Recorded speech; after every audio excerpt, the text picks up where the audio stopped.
Bonjour tout le monde, merci pour être des nôtres aujourd'hui. Je m'appelle Cathy Barnard, je suis la fondatrice et présidente de Sauve ta peau. C'est une fondation. Je vous souhaite la bienvenue à la présentation du webinaire d'aujourd'hui.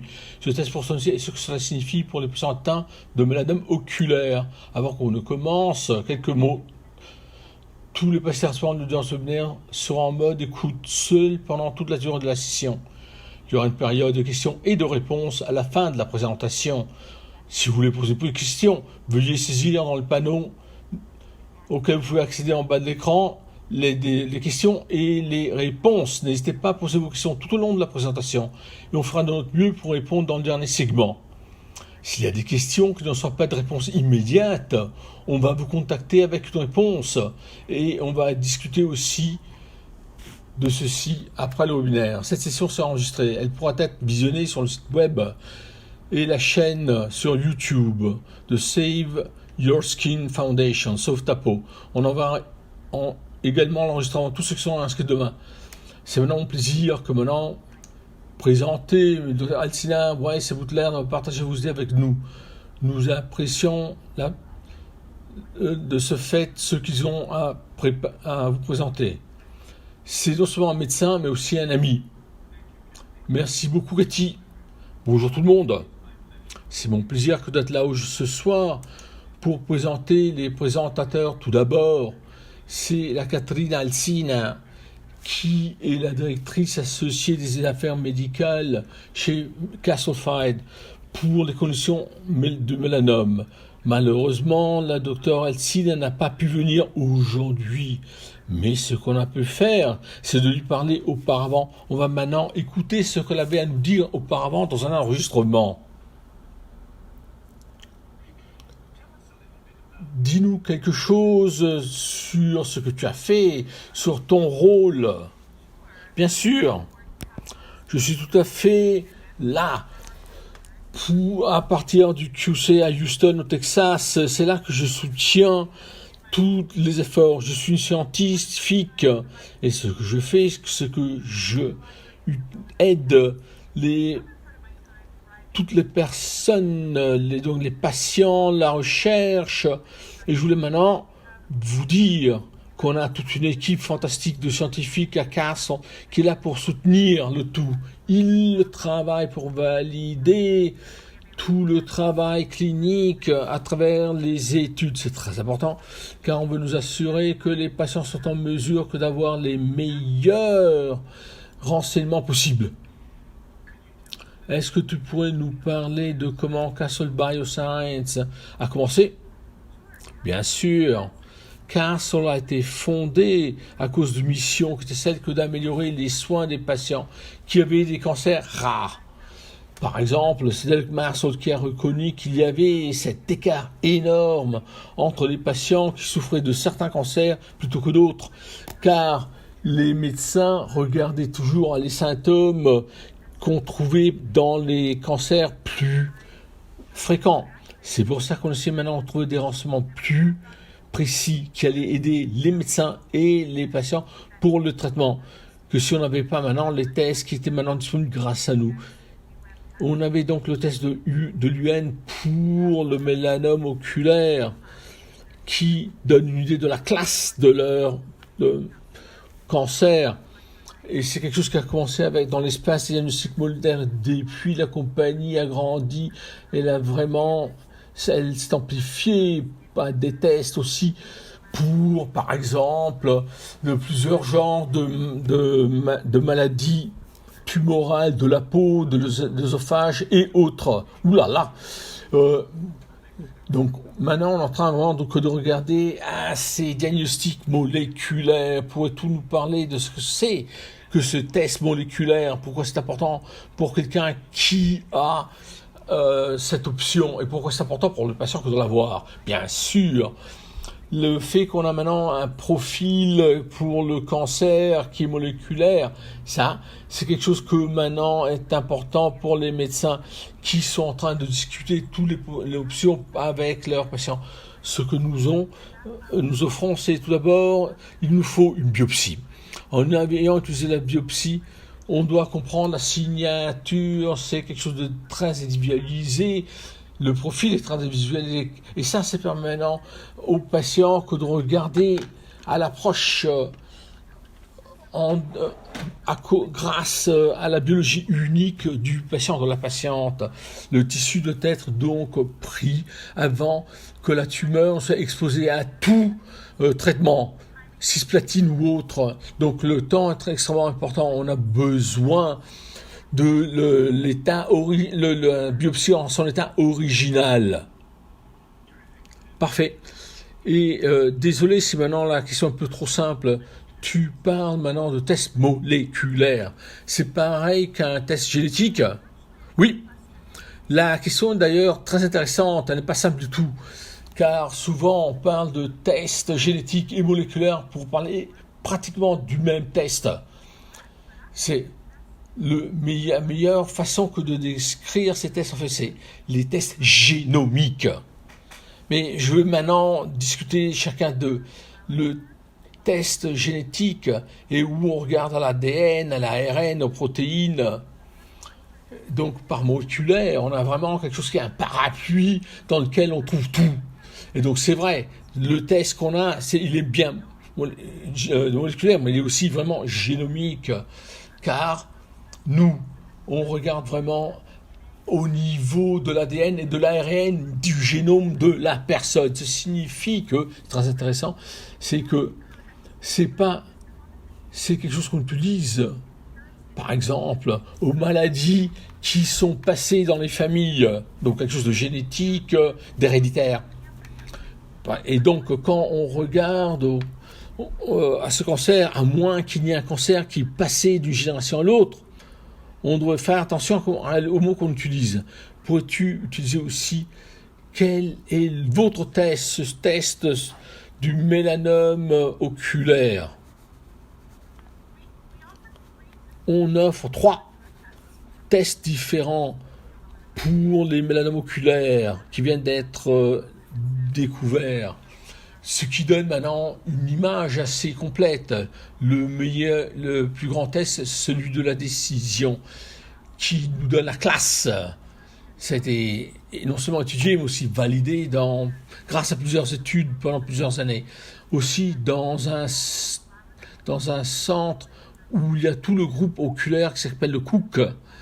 Ce test marche en regardant l'activité de 16 gènes dans la tumeur du patient pour avoir une idée de si ou non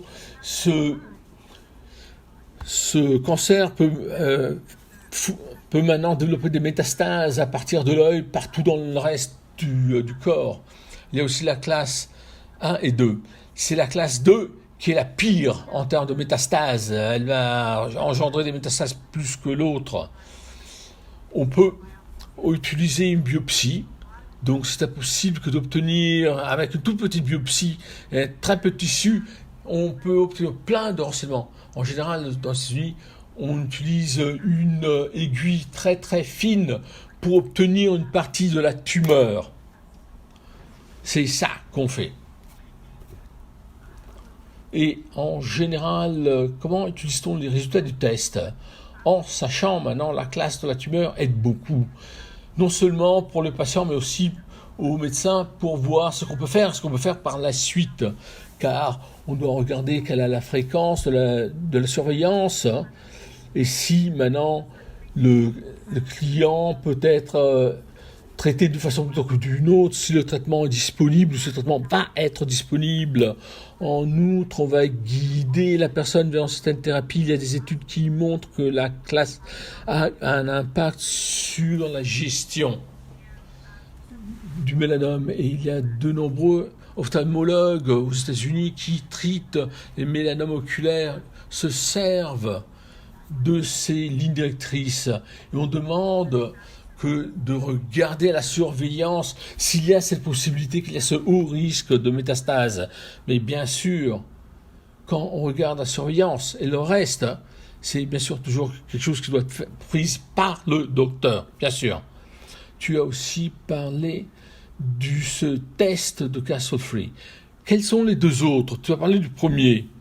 Bien sûr, on a aussi 2 autres tests qui eux aussi peuvent être utilisés en utilisant exactement la même biopsie pour faire un test PREM qui sert pour, et on a aussi celui de la séquence de l'ADN pour voir si oui ou non il y a des mutations dans le génome du patient, de la patiente. C'est important qu'il faut se rappeler qu'on a ici le résultat de la classe. Et on a ici seulement une étude qui permet que de regarder celui de la PREM et de la séquence. Ce sont des tests supplémentaires dont la valeur est encore étudiée. Mais ça peut déjà donner quelque chose de plus par rapport à ce que le premier test déjà a. Pour par exemple, développer des métastases. Bien. Tu as déjà répondu en partie à ma prochaine question, c'est-à-dire, peux-tu nous parler de ce PRIM et aussi et cette question des mutations de l'ADN? Pourquoi c'est important que d'avoir ce genre de renseignements outre à la classe? Oui, le PRIM, c'est dire, ce sont les antigènes qui sont préférablement exprimés par le mélanome. Car il y a, dans certains cancers, il y a des niveaux de certains gènes qui sont bien plus hauts que d'autres. C'est pour ça qu'on est donc très intéressé à ces taux abnormaux d'expression de certains gènes. On les a trouvés, par exemple, dans plusieurs mélanomes oculaires. Et c'est pour ça qu'on a aussi remarqué que ce taux plus élevé de l'expression du gène est aussi corrélé positivement avec le fait qu'il y a davantage de métastases vis-à-vis des autres tumeurs qui sont de classe 1, où le taux du même gène est exprimé à un autre niveau bien plus bas. L'autre chose, c'est que ce n'est pas vraiment un étalon d'or ici, mais ce qu'on a, c'est qu'on a toute une étude qui a déjà démarré, qui maintenant vise à regarder à la validation de ce test PRIM. Et avant qu'on a maintenant la validation du test, on ne peut pas vraiment nous prononcer sur cette question du risque de la métastase. C'est pour ce qui touche maintenant la séquence de l'ADN, on a, et pour voir s'il y a des mutations dans 7 gènes. Donc ça aussi, c'est quelque chose qui est optionnel. On utilise exactement la même biopsie. Et il y a plusieurs options ici. Une fois qu'on connaît les mutations, mais les chercheurs croient que l'identification de ces mutations peut aider non seulement à avoir un meilleur diagnostic pour la personne, mais pour aussi prendre de meilleures décisions. Et comme le PRIM aussi, et c'est un test qui n'a pas encore été validé. C'est pour ça qu'on cherche à le valider maintenant. Ouh là là, c'est quelque chose qui vraiment nous aide beaucoup. Et maintenant, regardons aux patients qui connaissent déjà la classe, mais qui connaissent ni le résultat du PRIM, ni le résultat de la liste des mutations. Oui, on voudrait dire aux patients que si maintenant on les a testés en 2016 ou plus tard, on peut avoir du tissu qui est toujours disponible et on peut à ce moment-là retourner à ce tissu, le prendre et l'utiliser pour les 2 autres tests. Donc les patients doivent nous appeler et nous demander si oui ou non ils veulent avoir des tests supplémentaires. Fantastique. Est-ce que le test moléculaire et les résultats vont aider les patients à maintenant se qualifier pour des études cliniques? Oh, oui, ça permet souvent de faire partie de certaines études cliniques, pas pour toutes, mais pour de nombreuses. Et nous avons aussi rassemblé des études cliniques pour les patients de mélanome oculaire. Et ça, on l'a fait, mais c'est seulement une courtoisie qu'on fait aux médecins. Et c'est distribué. C'est aussi quelque chose qui est envoyé et qui est disponible pour toute personne qui est intéressée. On a toute une liste pour les personnes qui ont été diagnostiquées pour probablement développer des métastases. C'est vraiment très intéressant que de voir ce test et la science et comment tout ceci marche ensemble.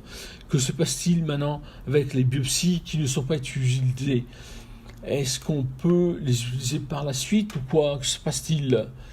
Si tous les tests sont demandés par le médecin, à ce moment-là, le spécimen va être utilisé et il ne va pas y avoir du matériel résidu.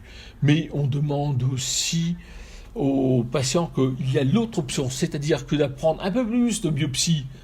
C'est gratuit pour jusqu'à 5 ans, pour une période de jusqu'à 5 ans.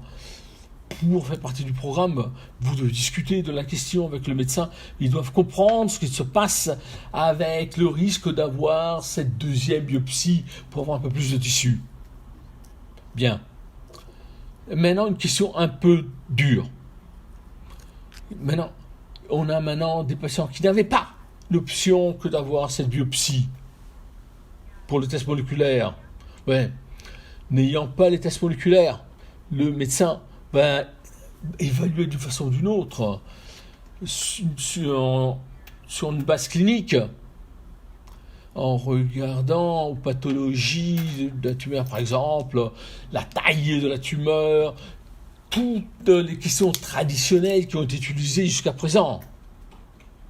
Bien. Dernière question. Il y a pas mal de recherches qui est faite pour faire avancer notre compréhension de comment ce genre de maladie se développe. Est-ce qu'il y a quelque chose qui vient d'être découvert dont on peut nous parler? Ça, ce sont des temps fantastiques pour nous, pour les patients atteints de maladies oculaires, car il y a plein de recherches de ce côté. Et nous, on a d'ailleurs le privilège que d'être les personnes qui sont à l'avant-garde de la question. Et ça, c'est avec le travail fait avec le groupe d'oncologues qui ont validé le test pour la décision et maintenant s'occupe de la décision pour pouvoir valider les deux autres, c'est-à-dire le prime et la question de la séquence de l'ADN pour trouver les mutations. Et maintenant, on est en train de regarder s'il y a aussi une étude de composés pour aider les patients, les adjuvants. On vit donc dans une période vraiment fantastique. Merci beaucoup pour que tu nous expliques. Quand tu expliques, tout devient si facile. Merci bien. Bien. J'espère que vous avez trouvé cette conversation avec Dr. Alcina très intéressante. Si vous avez des questions sur la base de ce que vous venez d'écouter, à ce moment-là, vous pouvez aller dans la boîte de clavardage, dans le tableau noir ou blanc, et puis vous pouvez poser vos questions. On va maintenant regarder à la prochaine personne qui va nous parler de ce que sont ces pronostics pour les médecins qui s'occupent de ce mélanome oculaire. Le docteur Butler est un oncologue qui regarde aussi bien à la peau qu'à d'autres tissus. Il est au Princess Margaret Hospital à Toronto.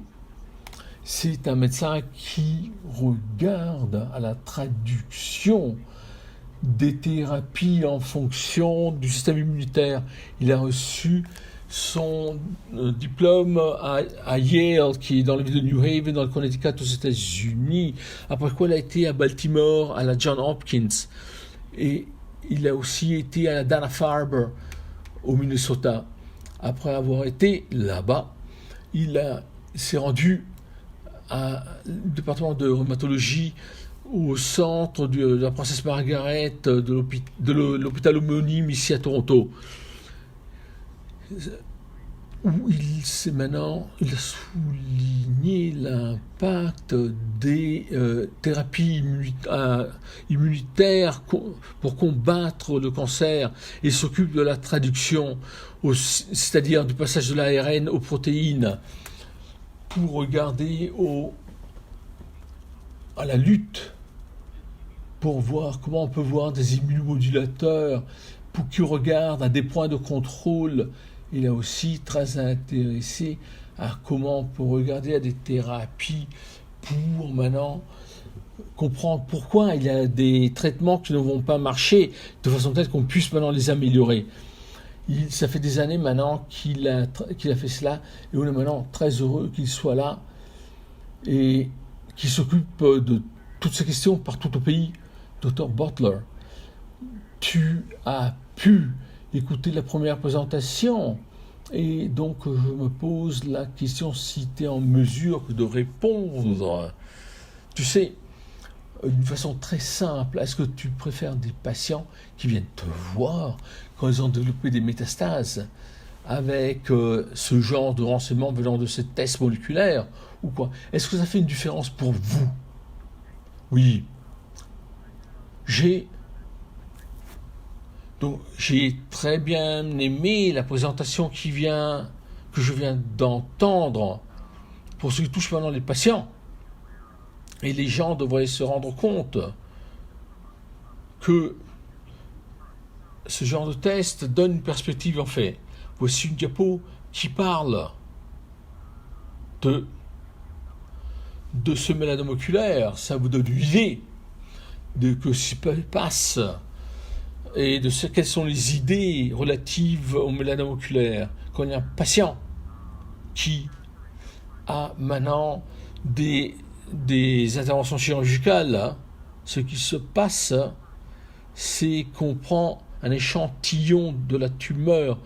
Ça, on l'obtient grâce à une aiguille qui est introduite dans la zone de la tumeur. Ce qui est important, c'est que, comme on voit ici, on voit plusieurs genres de tumeurs qui se trouvent dans un œil. En fait, on voit ici ce qu'on trouve dans plusieurs patients. On se peut connaître une tumeur derrière l'œil, comme on le sait, ou bien se trouve dans la partie antérieure. Ce qui se passe ici, c'est qu'on a introduit une seule aiguille. Et ça, on le fait s'il y a maintenant une énucléation. Ceci permet maintenant que de regarder à cette analyse moléculaire grâce à la biopsie. Dans ce cas, vous allez voir des mots que le patient a peut-être déjà entendus. Le SF3B1, Gen A11 et les autres mots. Ces mots sont très importants car c'est grâce à ça qu'on a des résultats. Ces résultats sont très importants pour définir la classe. En fonction du test de Castle, il faut que je vous dise que une fois qu'on a développé cette maladie indépendamment, que maintenant le test est de classe 1 ou 2, parce que vous avez maintenant, de toute façon, vous avez une maladie qui va comporter des métastases, parfois des taux plus élevés ou plus bas, mais il y a des métastases. Et ce que vous allez aussi remarquer, c'est, comme vous l'avez entendu, c'est qu'on regarde à des mutations spécifiques. Ça va nous aider à gérer le patient au-dessus des métastases qui pourraient se former, car si on regarde le comportement en termes de métastases, le SFB3 est, selon moi, est quelque chose qui va comporter des personnes qui vont rechuter, mais seulement plus tard. C'est pour ça que, en ayant maintenant cette mutation, on a des mutations qui sont moins agressives. Les autres mutations sont plus agressives. La PAP1, la BAP1 est quelque chose qui, vu dans des cas sporadiques, qui ne sont pas nécessairement génétiques. D'ailleurs, on a déjà remarqué des cas où il y a eu des cas où la maladie est plus agressive et il y a des rechutes. Il y a aussi des exceptions qui prouvent la règle, pardon. Il ne faut pas maintenant se préoccuper. Si vous n'avez pas eu maintenant un test prognostique quand on vous a examiné, il ne faut pas vraiment s'inquiéter. On ne pense pas que ça va avoir un impact majeur sur ce qu'on voit. Quand on regarde aux métastases. En fait, ceci est quelque chose qui aide plutôt comme l'agressivité et ce on devrait faire avec la surveillance.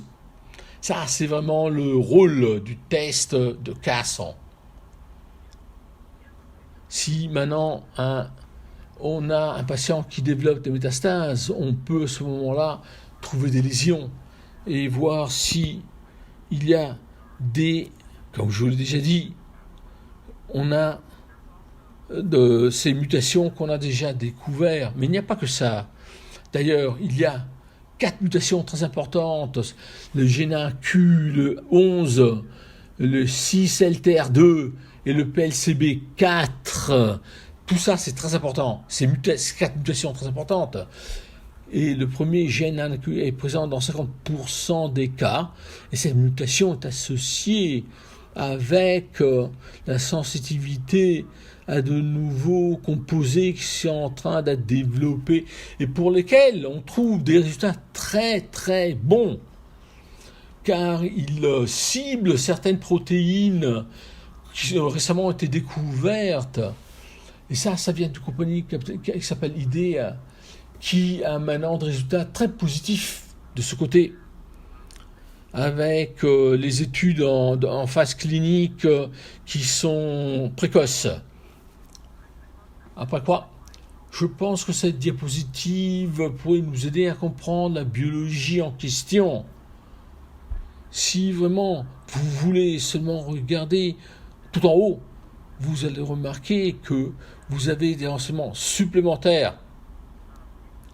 Les patients qui ont maintenant, par exemple, ces pointillés dans l'œil, ont des protéines qui sont produites avec des mutations. Et en outre, on se retrouve quand on a des mélanomes. C'est de là que ça sort. C'est que par exemple, c'est la mutation BAP1 et d'autres aussi qui sont associés avec ce genre de problème. Si maintenant vous y pensez, et vous regardez la tumeur, en l'état de tumeur, ces mutations sont dans certaines des cellules de la tumeur, mais dans toutes les cellules de la tumeur. L'avantage du test Casson, et c'est que on regarde à plusieurs facteurs en même temps dans la tumeur. Et donc c'est pas qu'on va avoir, de cette façon, on n'a pas besoin que d'avoir toutes les cellules pour comprendre. Ça, c'est la théorie derrière le test et de son fonctionnement. Je voulais aussi vous parler de comment une grande partie des personnes ici au Canada est celui du test d'impact génétique qui est utilisé ici au Canada dans plusieurs provinces, moins aux États-Unis, mais c'est plus utilisé aussi en Australie, en Europe. En fait, le groupe qui fait ce test a été développé ici en Ontario. On reçoit des échantillons de partout au monde. Et il y a aussi des tests semblables qu'on fait dans les laboratoires moléculaires de plusieurs hôpitaux.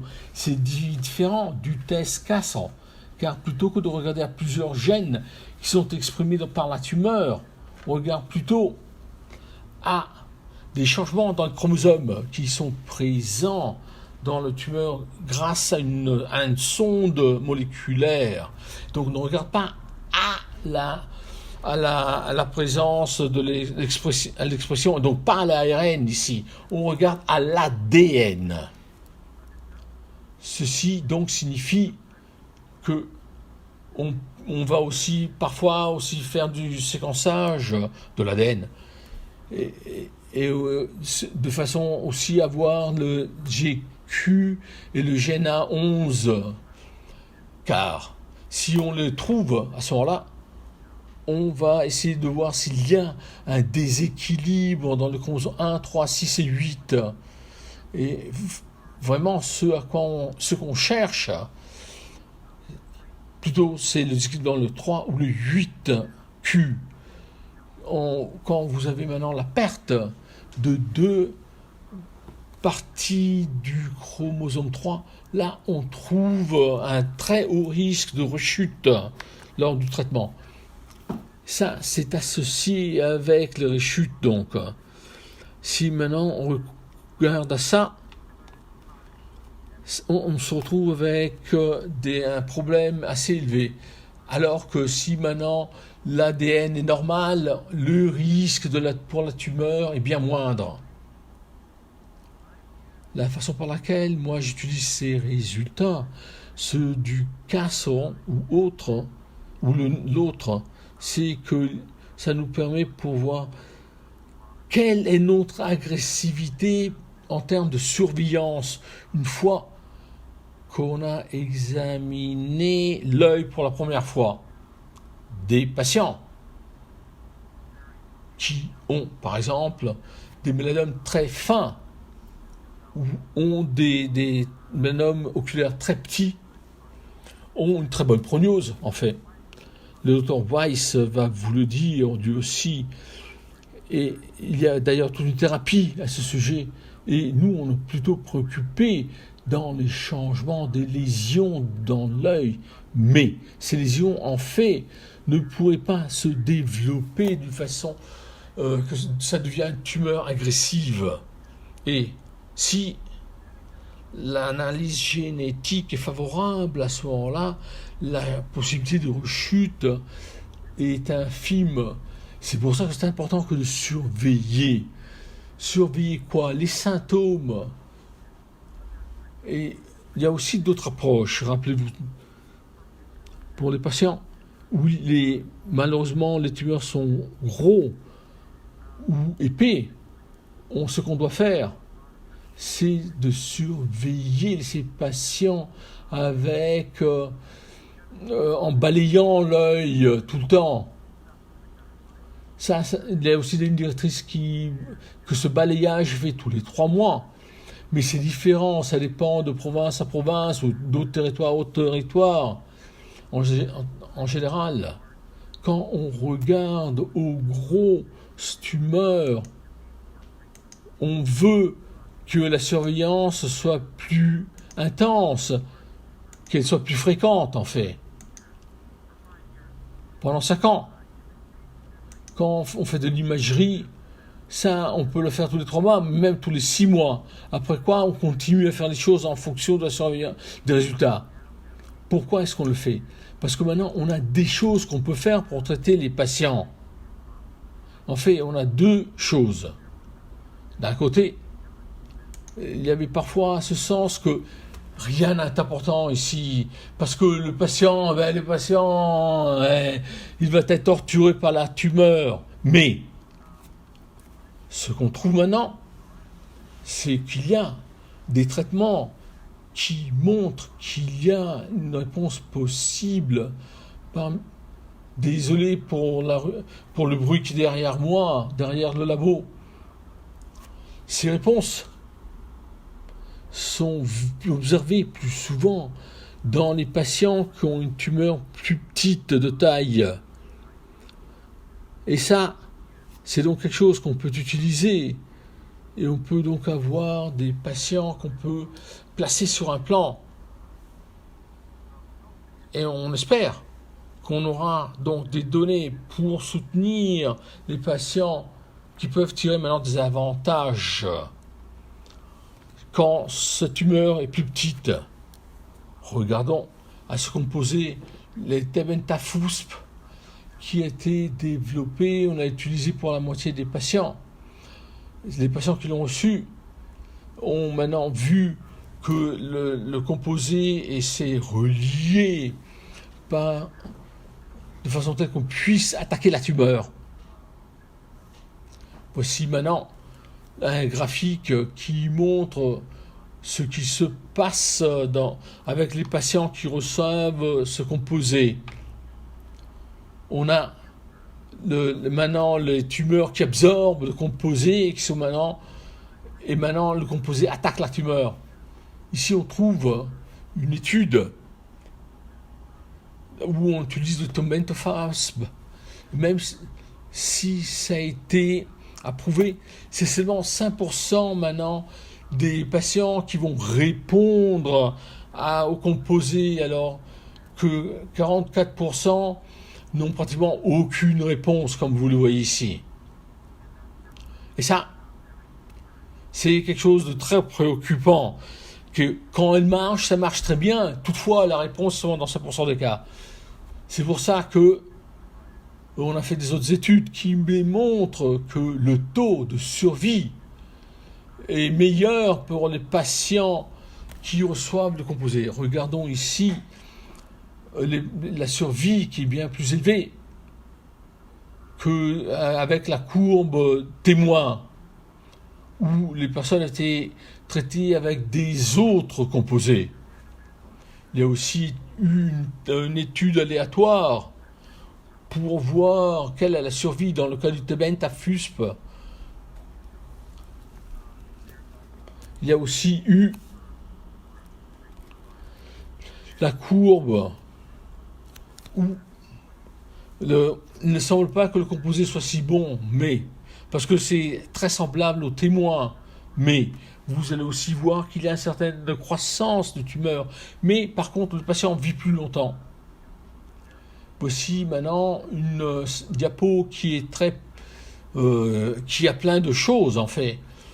Et ce qu'on veut remarquer ici, c'est que c'est tout en bas, ce qu'on appelle le M1A tout en bas, c'est là où on a maintenant les plus grosses lésions métastatiques qui sont comparées par exemple à ce qu'on trouve ailleurs. Et comme vous voyez, grâce à la barre à gauche, on est près de la standard du tebentafusp. Et ça, c'est parce que les tumeurs plus petites semblent répondre mieux dans les patients quand on traite avec ce genre de composé.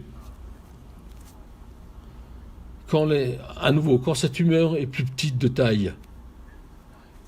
Dans cette diapo, on voit ici une étude clinique de phase 2 et on trouve maintenant des patients qui vivent plus de 12 mois plutôt que moins de 12 mois. Et dans les deux cas, quand on regarde au triage, on a remarqué une croissance de la taille de la tumeur. Mais les gens qui ont vécu plus long ont remarqué que maintenant cette tumeur grandissait, mais de façon bien plus lente par rapport aux autres patients. Ici, ce qu'on voit aussi, c'est qu'il y a aussi la somme des diamètres, où on ajoute tous les diamètres pour avoir une meilleure idée de la taille de la tumeur. Mes patients qui ont vécu le plus longtemps avaient des lésions plus petites. Il y avait maintenant aussi une tumeur qui grandissait, mais bien plus lentement. Ce que moi j'ai remarqué, ce que j'ai trouvé, c'est que quand on regarde à ce traitement et quand on regarde la surveillance, on doit identifier tout d'abord quels sont les patients qui risquent de rechuter et voir quelle est la probabilité qu'ils le font pour pouvoir maintenant les envoyer faire de l'imagerie de façon telle qu'on puisse maintenant examiner aussi les résultats de cette imagerie, ce qui nous permet d'identifier les problèmes le plus vite possible, plutôt que d'attendre les symptômes. Comme maintenant on regarde à la bon pronostic, on va bien sûr toujours continuer à les surveiller, mais on pense déjà qu'on n'a pas besoin que d'enquêter autant vis-à-vis de l'autre groupe, ceux des patients. On a tout de suite remarqué qu'il y avait des tumeurs qui sont agressives parce qu'elles sont plus grandes. Donc, mais chez nous, on regarde toujours à tous les patients. Et on fait aussi des tests moléculaires. Et dans notre centre, on a l'impact du test génétique. Mais parce que l'Ontario ne couvre pas le test Castle. Et le test que nous on propose coûte bien moins cher, plus économique. Ceci permet donc l'identification de patients.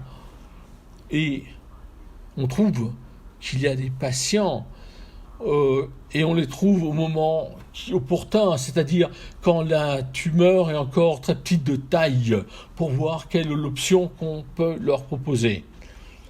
Si on regarde maintenant ces patients avec des petites tumeurs, ça, ces détails qui nous donnent l'idée que très probablement la personne peut être mieux traitée, car on trouve que oui, il y a des mauvaises cellules dans la tumeur, mais on peut maintenant aussi faire quelque chose au sujet de l'agressivité de cette tumeur pour éviter la possibilité qu'on risque de ne pas trouver un patient, parce que c'est pour ça qu'on a la surveillance. Parfait. C'est fantastique. Je pense, nous a aidé à comprendre que le fait qu'une tumeur plus petite peut permettre peut permettre de déceler une tumeur qui est moins agressive. Et de toute façon, traiter quelqu'un avec une tumeur plus petite est mieux pour le traitement. On a quelques minutes pour les questions. On a déjà 2 questions qui ont été affichées. Dr. Butler, je voudrais savoir si tu pourrais y répondre. Bien sûr. Cette personne nous dit que la métastase est partout, dans plusieurs endroits. Et cette personne a essayé la thérapie immunitaire, le niveau, elle a aussi essayé d'autres thérapies, et maintenant utilise le prednisone. Mais il faut maintenant penser s'il y a peut-être des études cliniques qui pourraient être utilisées pour cette personne, ici au Canada, surtout ici, parce que cette personne ici au Canada. Est-ce que tu aurais des renseignements à ce sujet? Bien sûr, pour des patients qui ont des métastases et ne connaissent pas leur statut de patient, ils devraient obtenir ce genre de renseignements. Malheureusement, vous savez, on est seulement en train maintenant que d'apprendre et enseigner aux patients. Et c'est seulement maintenant qu'au Canada, on a parvenu à obtenir l'approbation pour le traitement spécifique. Ils peuvent tenir donc ce composé comme étant le soin normal. Mais ça, c'est seulement pour ceux qui ont le marqueur HRQ. Mais c'est seulement eux qui vont aussi tirer un bénéfice de cela. Ça, c'est une des choses que c'est une des questions que moi je poserai au docteur. Comme vous l'avez écouté, ça c'est un traitement tout à fait nouveau. Et c'est pour ça que la plus grande partie des oncologues peut-être ne connaissent même pas ce qu'on doit faire. Mais ce que je peux vous dire, que sur la plus grande partie des cendres, maintenant, il y a au moins quelques médecins qui connaissent le composé et travaillent de façon telle qu'on puisse maintenant faire le test HLA. Et donc, c'est pas qu'on doit l'envoyer, par exemple, aux Princesse Margaret pour maintenant avoir accès au composé. C'est un composé qui peut avoir des effets secondaires. C'est pour ça qu'il faut toujours surveiller. Et il y a aussi des situations où le patient qui pouvait recevoir le traitement ne sont pas contents de cette infusion initiale. Mais on peut le faire aussi chez nous. Mais on peut faire la première chez nous. Après quoi, on peut envoyer le patient pour obtenir le traitement de façon hebdomadaire ailleurs. Il y a aussi une étude clinique. Il y a plusieurs groupes partout au pays qui essaient de voir ce qui se passe De ce côté, pour les maladies oculaires, j'ai déjà parlé de ce nouveau composé qui s'appelle Dorovasarti, qui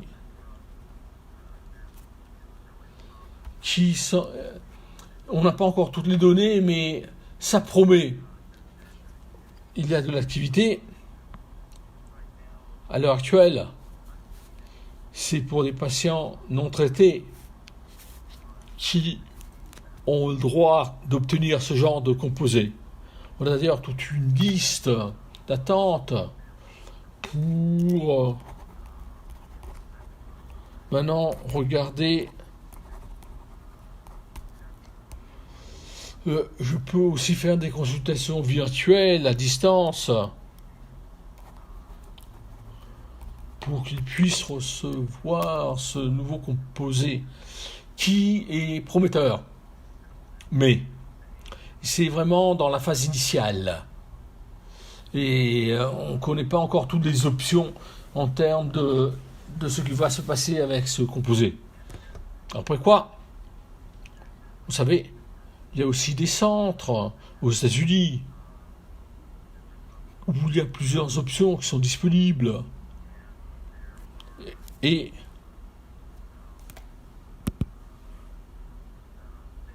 la phase 1, où il semble un autre composé qui semble être prometteur. Parfait. Ça, c'est quelque chose vraiment qui, pour moi, moi je pense, c'est des bonnes nouvelles. Car auparavant, les options étaient extrêmement limitées. Il semble qu'il y en a bien plus maintenant. Et si on regarde maintenant aux demandes aux questions des patients, moi je voudrais savoir si on a une patiente qui a des métastases, elle voudrait savoir si on ne pourrait pas maintenant avoir le séquençage fait pour obtenir davantage de données pour trouver des cibles. Est-ce le cas? Qu'en dirais-tu?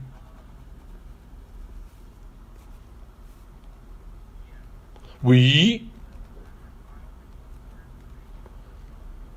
c'est toujours mieux que d'avoir davantage de renseignements plutôt que moins. Et parfois, on trouve des choses auxquelles on ne s'attendait pas. Malheureusement, ça dépend aussi. Vous savez, il faut vraiment être réaliste ici, car la prochaine génération de séquençage pour les génomes d'où se sont développés des mélanomes oculaires. Et parfois, on a des résultats, mais on n'a pas de traitement. Il faut donc regarder à l'utilité de ce qu'on est en train de faire et du test. Car oui, on apprend davantage. Ça fait partie aussi de l'utilité. Mais il faut aussi comprendre qu'il y a la possibilité d'apprendre quelque chose grâce à ces tests de séquençage. Pour ceux qui touchent maintenant l'étude courante, le test moléculaire n'est pas exigé à 100%, mais ce serait utile que de l'avoir. Parfait. Merci beaucoup, Dr. Butler. Il n'y a presque plus de temps maintenant, mais je voudrais maintenant prendre 2 secondes pour remercier vous deux, Dr. Alcina et Dr. Butler, pour nous avoir généreusement donné leur temps pour mieux comprendre la question de cette maladie et aussi celle des thérapies. Surtout vous, Dr. Butler, tu nous as donné des renseignements fantastiques, vraiment. La dernière des mises à jour, Dr. Barnard, merci beaucoup à vous tous, aux présentateurs, pour cette soirée. Nigel, merci beaucoup. Dr. Butler, qu'est-ce que je pourrais dire? T'es fantastique. Il n'y a pas d'autre mot. Et je suis aussi très heureuse que tu es un ami de notre initiative, celle du Sauve ta peau. On va tirer des avantages de ce que tu nous as dit et de ton temps, de ton expertise. Merci beaucoup. À vous tous qui avez été des nôtres, merci beaucoup pour avoir été des nôtres. À nouveau, je vous dire que le tout est enregistré sera disponible sur le site internet de notre fondation et sur aussi la chaîne YouTube de notre fondation. Si vous avez des autres questions, envoyez-les-moi à info@savetheskill.com. Merci beaucoup. On arrive ici à la clôture du webinaire. Merci.